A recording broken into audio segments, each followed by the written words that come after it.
रमेश बहुत मेहनती लड़का था। वह रोज कम से कम 6 से 8 घंटे तक की पढ़ाई करता था।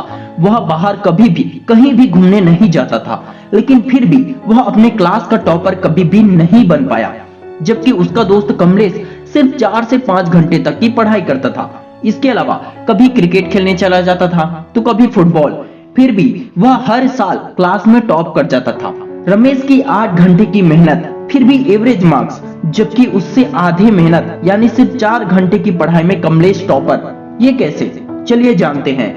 नंबर 1, रमेश पढ़ाई तो बहुत करता था, मगर कभी भी नोट्स नहीं बनाता था। बुक्स में जैसा लिखा होता था बस वैसे ही याद कर लेता था। क्लास में टीचर को बहाना बना देता था। जबकि कमलेश हर एक विषय का डेली नोट्स तैयार करता था, इसलिए नोट्स बनाते वक्त उसके माइंड में आधे से ज्यादा समझ में आ जाता था। फिर एग्जाम के वक्त उसी नोट से रिवीजन कर लेता था। नंबर 2, रमेश अपने समय को बिल्कुल बर्बाद नहीं करता था, लेकिन एक गलती थी उसकी कि वह सही तरीके से उपयोग नहीं कर पाता था अपने समय का। वह ज्यादा से ज्यादा समय रटने में गंवा देता था।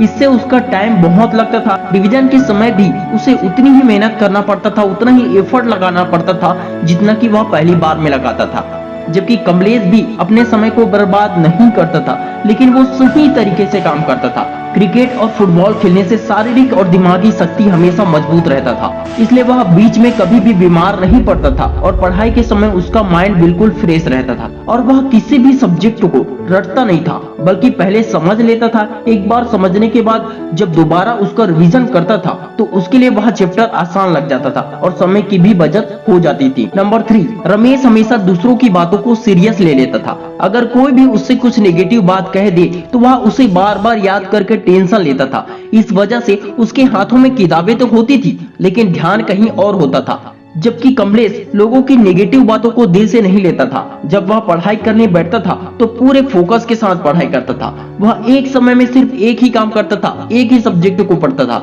इसलिए उसका फोकस तगड़ा था और एक बार में सब कुछ समझ जाता था। नंबर 4, रमेश जब पढ़ाई करने बैठता था तो उसे कुछ भी पता नहीं होता था कि कौन से सब्जेक्ट को कब पढ़ना है। जो किताब उसके हाथों में आ जाता वही किताब पकड़कर वह पढ़ने लगता।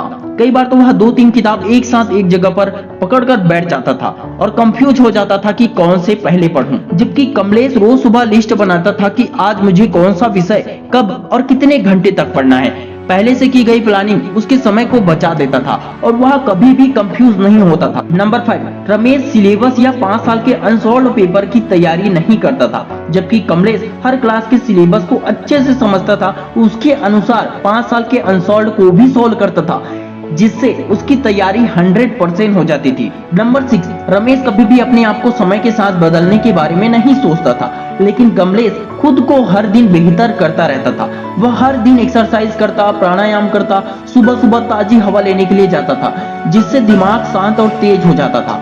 कमलेश को यह समझ में आ गया था कि पेड़ से लकड़ी काटने के लिए कुल्हाड़ी का तेज होना जरूरी है, इसलिए वह अपने दिमाग को तेज करने में समय देता था। दोस्तों, मैंने दिमाग को तेज करने के लिए और भी बहुत सारे वीडियोस बनाए। यदि आपने उसे अभी तक नहीं देखा है तो लास्ट में वीडियो आएगा, उसे जरूर देखना। दोस्तों, इस कहानी के जरिए आप लोग समझ ही गए होंगे कि टॉपर और एवरेज स्टूडेंट में क्या अंतर होता है। यदि आप भी रमेश की तरह ही गलती करेंगे तो कभी टॉपर नहीं बन पाएंगे, लेकिन कमलेश की तरह पूरी प्लानिंग के साथ पढ़ाई करेंगे तो गारंटी देता हूं कि 100 में से 100 मार्क्स लाएंगे आप। दोस्तों, 90% से ज्यादा लोग वीडियो तो देखते हैं लेकिन सब्सक्राइब नहीं करते हैं, लाइक नहीं करते हैं। प्लीज यार, इस वीडियो को बनाने में बहुत मेहनत लगता है। लाइक, शेयर, कमेंट, सब्सक्राइब जरूर करें। जय हिंद, जय भारत।